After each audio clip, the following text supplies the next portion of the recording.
joining me on episode 8. And this time we're going to be talking about child protection and mental health, or if you like, mental health and child protection. And this is an interesting conversation to have, I think, because one of the reasons why a lot of kids are taken is because the department declares that they have a mental well-being problem. The reality is that those of us who live in environments which are damaging to us, that is, either we grew up in those environments where there was violence, mental health issues, drug abuse and so on, where we weren't parented perhaps the way we could have been parented, then we probably would have mental well-being problems, or problems that we haven't yet sorted out. Now, it is important to note, I think, that many parents have not been taught how to be parents. You know, that's the day old, or the adage that sort of says, well, we weren't presented with a manual when a child was born as to how to be a parent. And it's true, we simply learn how to be a parent from life experiences and from the models that we have around us. And if we had parents who didn't parent us appropriately, then clearly we haven't got much of a model to go from, or if we weren't able to observe other parenting styles through friends and others and other family members, then the chances of us knowing actually how to parent are probably pretty remote. If we're particularly angry or frustrated at the world, or things haven't worked out in our favour in any way, well then perhaps then we also would find difficulties in understanding how we should parent and how our parenting behaviour impacts others. All of this leads to most people who come under the guise of, come under the view, I should say, of the child protection system, will often find that they have been labelled as having some mental health condition. The most common diagnosis obviously is a personality disorder, because everybody seems to have a personality, and for some particular reason most of those personalities are dysfunctional in some way. And I think this probably applies to all of us if we take a close analysis. But what happens in the child protection system is the simple label that you have a mental health problem will often mean that that is a substantive reason why you shouldn't have your children in your care. Now, we need to be careful about all of this because, at some point we all have mental well-being problems. Those people that are assessing us have mental well-being problems as well. But it seems to me that the label is an important label to the department, because it seems to be one of those labels that's really hard to eradicate, hard to convince people that I've changed significantly, that that's no longer a problem with me. Now, when it comes to drug and alcohol, we can tell that because we can test for it. We can't do a blood test for mental well-being problems. So it's a bit more difficult to be able to identify whether a mental well-being issue is still current, present, whether it's still active in some way, and whether or not we have actually dealt with it. They often look to professionals to be able to help them make that decision, because it is clear that the social workers within child protection systems haven't got the expertise or the knowledge or the understanding to be able to make that assertion themselves. Plus the fact that they don't want to have to be able to make that diagnosis of you, because they would then find themselves in situations whereby they would be responsible if there was a mental well-being issue that arose later on. So it's best if they clear completely out of that and they get another professional to be able to make that diagnosis.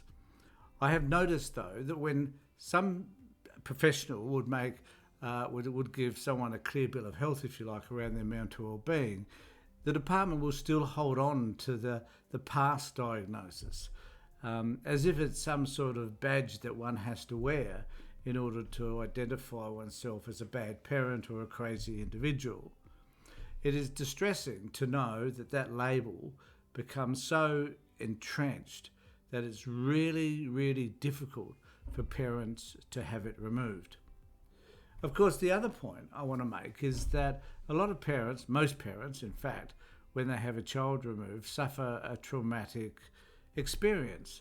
The child suffers a traumatic experience, and they have to then find ways to deal with that those issues that come up from the disturbance within their own mental well-being.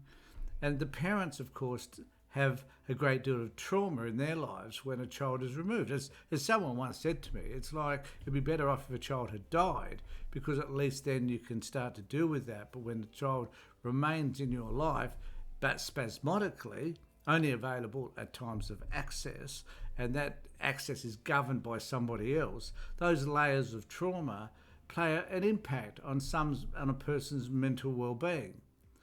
What is distressing, though, is that the department doesn't seem to ever acknowledge the trauma that is created when a child is removed from a parent. I can't tell you how many times I've experienced parents being emotional, crying. I can remember a time where a woman literally fell off her chair and cried like a baby in a fetal position in the corner of the room, because she's so traumatised when the department told her she would never be able to get her children back. Now, the department should try and understand what that moment is like for that particular parent. For some parents, having a child in their lives is the only way that they've ever experienced unconditional love. And to have that taken from them, regardless of the circumstances, but to have that taken from them is going to cause some mental distress.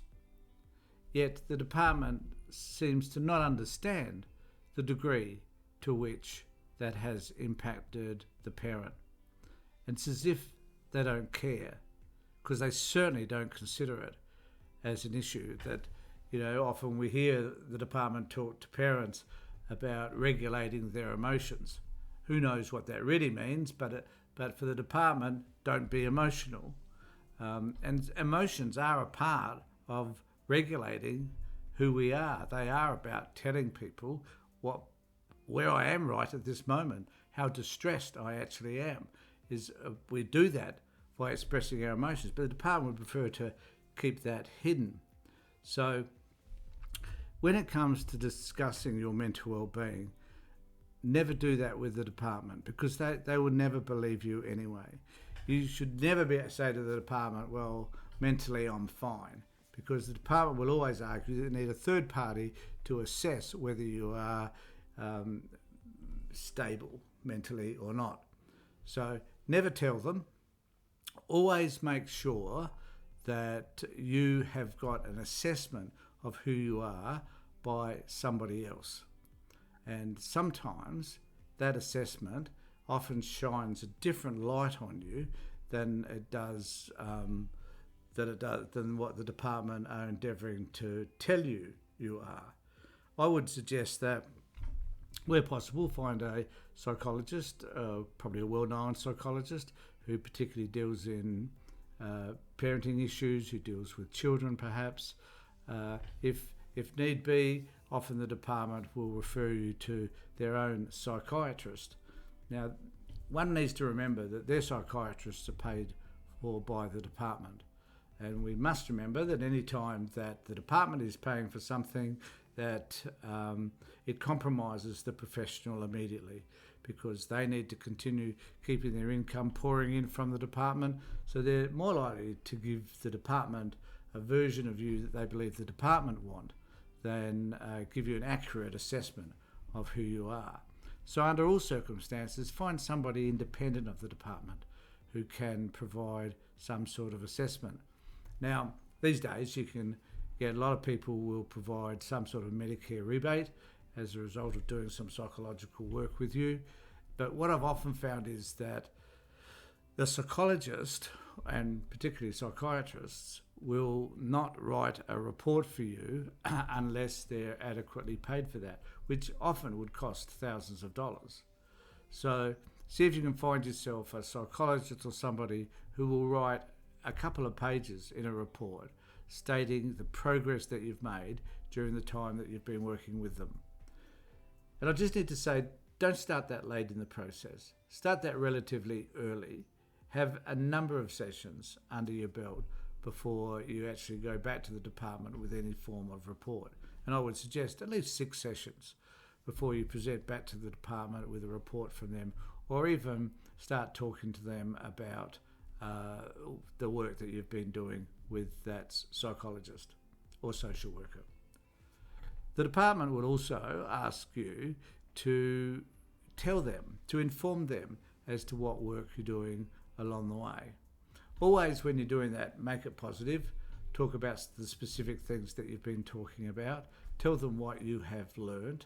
And as I said to you before, make sure that there is someone in the room to notate what it is that you have said and the responses even that the department may have given as a result of your acknowledging what has happened to you during those sessions. And also make sure that you are talking about things that are immediate. So it isn't about dragging up your past stuff and talking about that. It's about identifying those things that have happened to you and how you're now dealing with those issues differently. So what skills have you learned? What have you explored? How has that helped you? And what progress do you think that you've made since you've been doing that particular sort of work? The department will spend a lot of time and effort finding ways to attach a tag to you, a label that in many cases is really difficult to remove.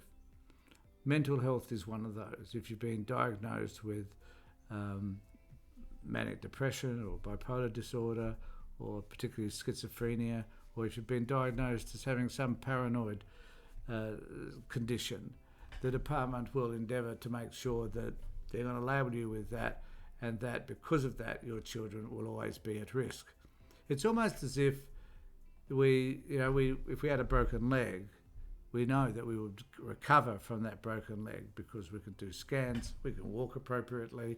There are strong indicators that we've recovered. Recovering from mental well-being is far more difficult than that, because we don't have some way of saying, well, we've reached this particular point, we can do an x-ray, we can take a blood test, and we can tell you that you've recovered. All they have to go by is what we say and how we respond to the treatment method that we've encountered with the psychologist. So do what you can to make sure that you focus on the positive issues in relation to any therapy that you may do. Don't accept the labels that they have attached to you, and particularly don't accept any of the labels around a personality disorder that they might also attach, because most of those labels are not true. And the way that you conduct yourself while during their sessions, the conversations you have with them and outside your life will tell, hopefully, them more about who you are than any of your historical past. Thanks everybody for being with me. Take care, look after yourselves, and be safe.